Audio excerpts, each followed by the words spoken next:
Сәлем достар, қалдарыңыз қалай? Бүгін біз сіздермен қазіргі таңда сұранысқа ие копилка жасайтын боламыз. Жаңа жыл қарсаңында сіз де осындай копилканы өз қолыңызбен жасап, балапандарыңызды, туған туысқандарды қуанта аласыз. Ол үшін бар болған менімен бірге болыңыздар, және де осыны гипстан жасап үйреніп алыңыздар. Ал ендеше баршаңызға сәттілік, ал бастайық. Ал достар, ең алдымен бізге керекті құрал жабдықтармен танысайық, иә. Ең бастысы бізге осындай форма керек. Мән бермеңіздер, бұл гипс кірі, себебі бұл жұмыс жасалған формалар, мінекей, былайынан ашылады. Бұл формаларды OLX-тан, Каспий KZ-тан, Алматыдан, кез келген жерлерден тапсырыс бере аласыздар. Мінекей, осындай форма.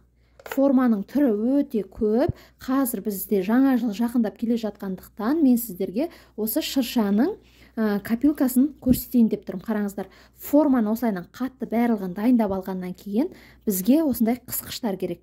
Оны осылайынан қысып қоямыз, бір-біріне жақын тұрғандай, гипс ағып кетпегендей, неке осылайынан қысып аламыз. Неке іші осындай қуыс болады, көрініп тұр ғой, мінекей, осыны дайындап алдық. Келесі кезекте бізге осындай весі керек, өлшегіше, өлшейтін құрал. Оны міндетті түрде осылайынан пакетпен тыстап алыңыздар, себебі гипс ағып кетеді, кір болып қалады. Содан кейін кез келген бір керек емес ыдыс керек және былғағыш керек. Қолданбайтын былғағыш болсын, қасық болсын, таяқ болсын, кез келген түрін алсаңыздар болады. Ең бастысы дұрыс былғанса болды. Содан кейін бізге гипстің өзі керек. Гипсті Алина гипсін, Г16 гипсін қолдансаңыздар болады. Барлық гипстан жақсы шығады осы копилкалар. Және наждак керек, канцелярский құрылғы керек, нож керек, және де су керек болады. Ал ендеше артық заттарды әзірге алып тастайын. Енді бастайық достар. Алып бісмілләй. Ең алдымен весімізді қосып аламыз. Осыған достар 125 граммен өлшейді ғой. Миллилитрмен емес өлшейміз, граммен өлшейміз. 125 грамм су құямыз.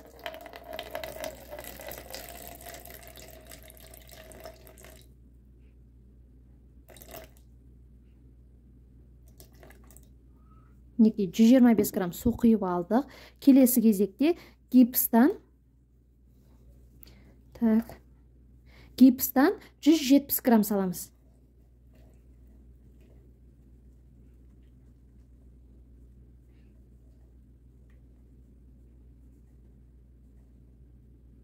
Асып кетсе ештеңе етпейді. Бұл жерде 177 шықты, ештеңе етпейді. Енді осыны жақсылап тұрып араластырамыз.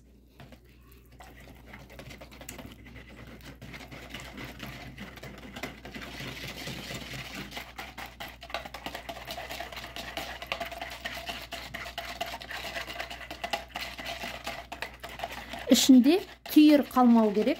Осыны жақсылап неке араластырып аламыз.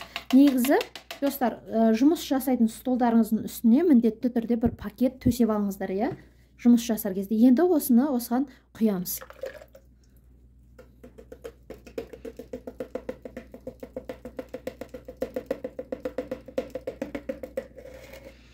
Мінекей, құйдық. Енді қараңыздар, осыны шетіне бәріне әкеліп, осылайынан айналдырып отырамыз. Пока ішіндегі гипс қатқанша дейін. Осы уақытта қолдарыңызды сәл жақындатып жасаңыздар, ағып та кетуі мүмкін. Сол себепті столға бірдеңе төсеңіздер. Мен әзірге осылайынан көрсетіп жатырмын сіздерге. Осыны тоқтатпай айналдырасыздар. Неке. Гипс барлық жерге мінеке қараңыздар, жиналып жатыр. Жағылып, осылайынан кепкенше дейін толығымен айналдырамыз.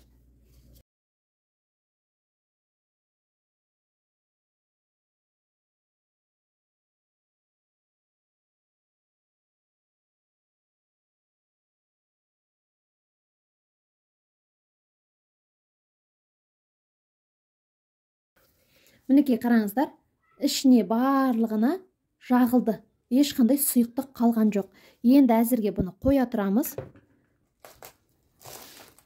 Енді қайтып екінші мәрте құямыз. Дәл солайынан 125 мл су құямыз.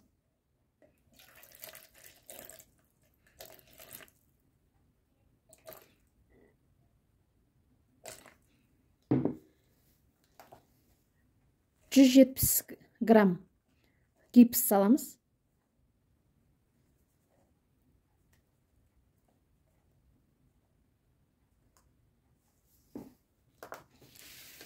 Енді осыны қайтып араластырамыз.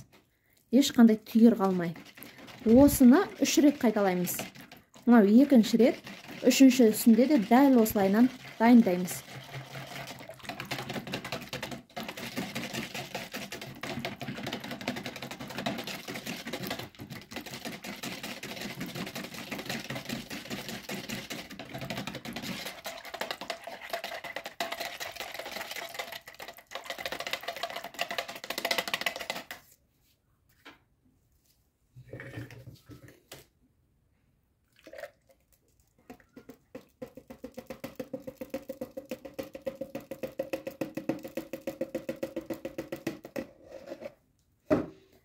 Мінекей, ішіне сұйықтықты қараңыздар, құйып алдық. Дәл солайынан енді айналдырамыз екінші мәрте.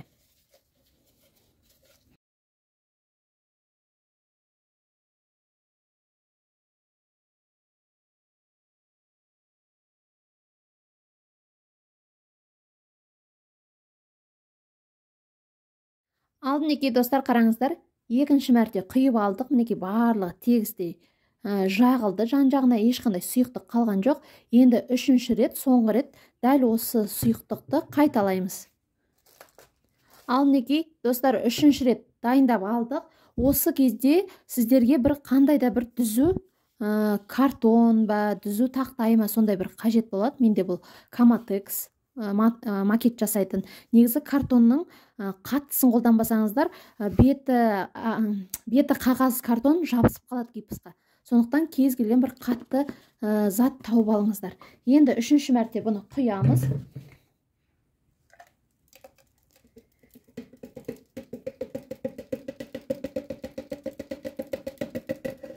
Мінекей үшінші мәрте құйдық. Енді айналдырмаймыз. Осыны бетіне жауып төңкереміз.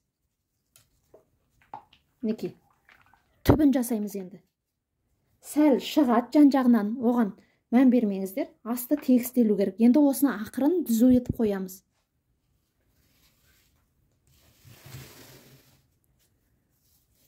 Мінекей қойып алдық. Енді түбі жасалып жатыр. Бізде 20 минут тұрғаннан кейін қатады. Енді әзірге 20 минутқа қоя тұрамыз. Содан кейін барып жан-жағын алып ашатын боламыз. Ал мінекей достар, 20 минут өтті. Бұны ұстаған кезде әлі ыстық болып тұрады. Одан уайымдамаңыздар. Мінекей астын ақырын аламыз. Қараңыздар, мұнай артық жерлерін алып тастайсыздар. Тегістеп.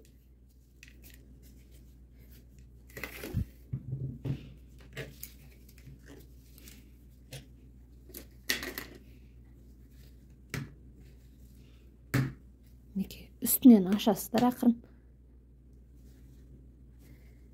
Жанынан ашамыз.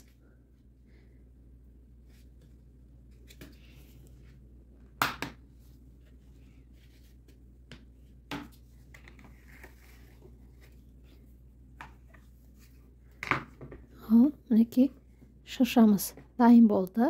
Формадан осылай ақырын алып тастаймыз. Содан кейін мінекей қараңыздар. Не қандай әдемі шырша дайын болды, қараңыздар.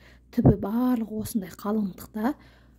Енді мінекей мына жандағы артық шығып тұрған жерлерін осылай қолмен алып тастайсыздар. Бұл негізі достар, жылы жерде бір күн шамасында кебеді. Жылы пештің қасы болсын, ең басты жылы жерге қойып қойыңыздар. Бір түнге. Ертеңінде кепкен кезде бұл прям аппақ болады. Мен сіздерге қазір сол түрін көрсетемін. Мінекей қараңыздар. Ағарған түрі қандай болады. Бұл бір күн бойы жылы жерде тұрды пештің үстінде. Қараңыздар, қандай аппақ, әдемі болып кебеді. Енді осыны біз шеттерін, артық жерлерін, айналасын барлығын шпательдап артынан тесетін боламыз. Ал мынау міне кеппеген түрі осындай түсте болады. Қоңыр түсте, сұр түсте болады. Ендігі кезекте шпательдаймыз. Ол үшін міндетті түрде астына бір пакет бірдеңе қойып алыңыздар. Себебі гипс сол жерге түседі. Мінекей мына жандарын шпательдаймыз.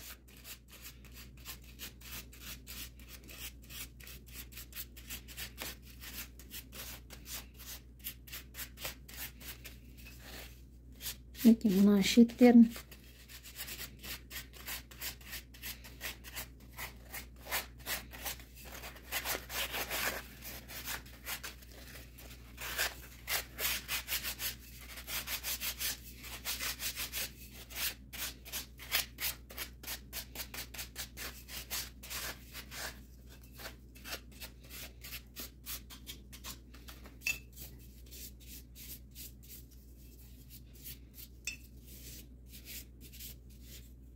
Мінекей қараңыздар, шпательдағаннан кейін шеттер барлығы идеально аккуратный болып шығады.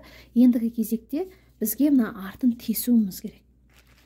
Ол үшін пышақ болсын, немесе осындай канцелярский не пышақ болсын, сонымен осылайынан қорықпай ақырын тесеміз. Сәл біраз уақытты алады, сондықтан да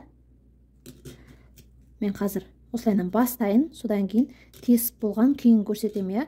Себебі кәдімгідей бұл уақытты алады, ана қалыңдықтың бәрінен өткенше. Ал мінекей достар, қараңыздар, тесіп алдым, көрдіңіздер ме? Мінекей қалыңдығын қараңыздар, шамамен 6-7 мм. Соны тесіп аласыздар, сосын осының үлкендігін білу үшін 200 теңгені аласыздар, себебі 200 теңге 100 теңгеден үлкен. Соны мінекей осылай кіргізіп көресіздер. Мінекей емін еркін кіреді, көрдіңіздер ме? Ар жағында әлі де орын бар, яғни бұл осыған жарайды деген сөз. Шамамен 3 сантиметр негізінде. Ендігі кезекте осыны бояймыз. Ал достар, келесі кезекте шыршамызды бояймыз. Бояуға акриловый красканы бірден қолдансаңыздар болады. Акриловый краскалар сатылады. Ал егер балалар өздері бояйым десе, гуашпен немесе акварельный краскамен бояса болады. Ал біздің жағдайда егер сатуға жасасаңыз, онда гуашпен осындай глянцевый строительный дүкенде лактар сатылады. Мінекей глянцевый лак. Осы екеуін бірге араластырамыз. Бұны балаларға боятып керек емес. Бұл лакпен себебі сәл иісі бар. Сондықтан да бұны егерде сатуға жасасаңыз, міндетті түрде осы лакпен істеу керек. Сол кезде шыршаңыз прям жалтырап тұрады. Ал ендеше қараңыздар, менде қазір негізі мінекей қызыл мен көк краска араласып тұр, сондықтан да мен сіздерге жасыл красканы көрсетем, қалай дайындау керек екен.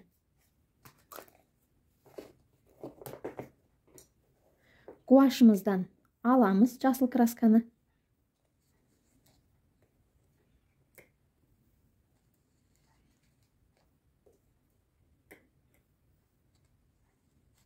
Бұл жасыл менде сәл темныйлау, сондықтан да мен бұған ақтан қосам.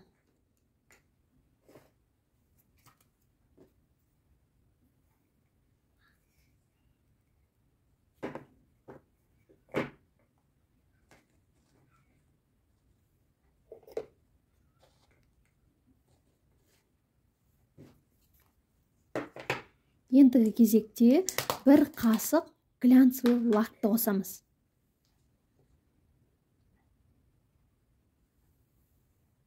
Бұдан көп қоспаңыздар.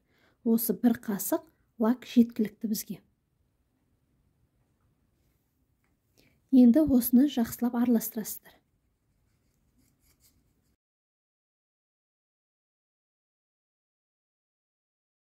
Мінекей, жасыл краскамыз дайын болды. Әзірге мен қоя тұрамын. Дәл осы лайынша, міне қызыл да, сары краска да менде езіліп тұр. Әзірге осы краскалармен бірінші бояймыз, сосын барып ең соңында жасылмен бояймыз. Ал мінекей достар, қараңыздар, шыршамызда алдына объем болып осындай ойыншықтардың бейнесі шығып тұр. Осыларды сарымен, қызылмен, өздеріңізге ұнайтын түспен боясаңыздар болады. Мен мінекей қазір сарымен бояймын.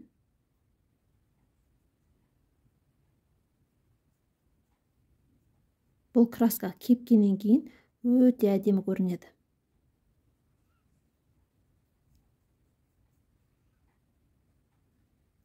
Сәл шығып кетіп жатса ештеңе етпейді. Ең соңында жасылмен бояймыз.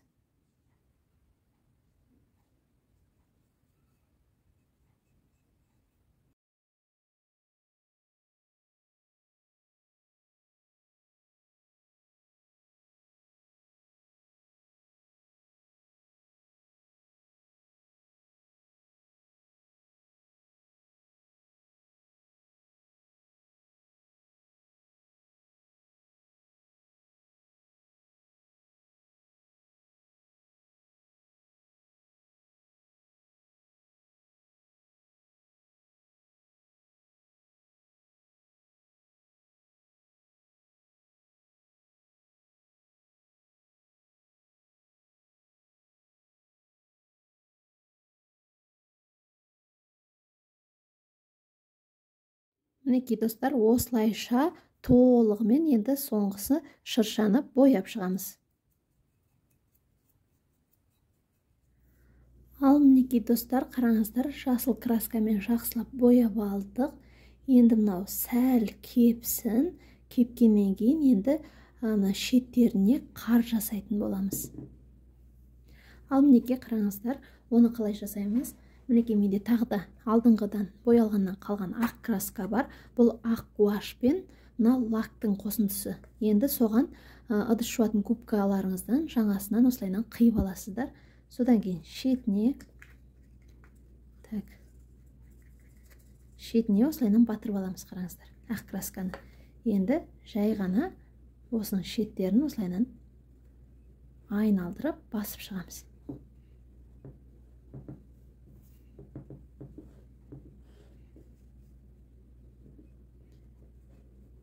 Кепкен кезде өте әдемі болып көрінеді.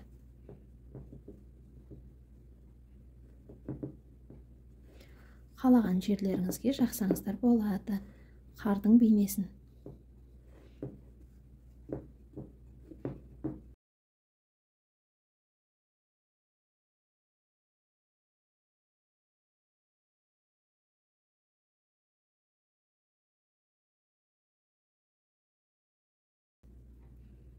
Дәл осылайынан толығымен айналдырып шығамыз. Ал мінекей достар, қараңыздар, шыршамыз дайын болды. Жан-жағын ақ краскамен бояп шықты. Қараңыздар, өте әдемі, өте көркем болып шықты. Егер де ұнап жатса, лайк басып, комментарий жазуды ұмытпаңыздар. Достарыңызға да бөлісіңіздер. Олар да дәл осындайды жаңа жылға жасап үйреніп алсын. Білім пайдалы болса, келесі кездескенше.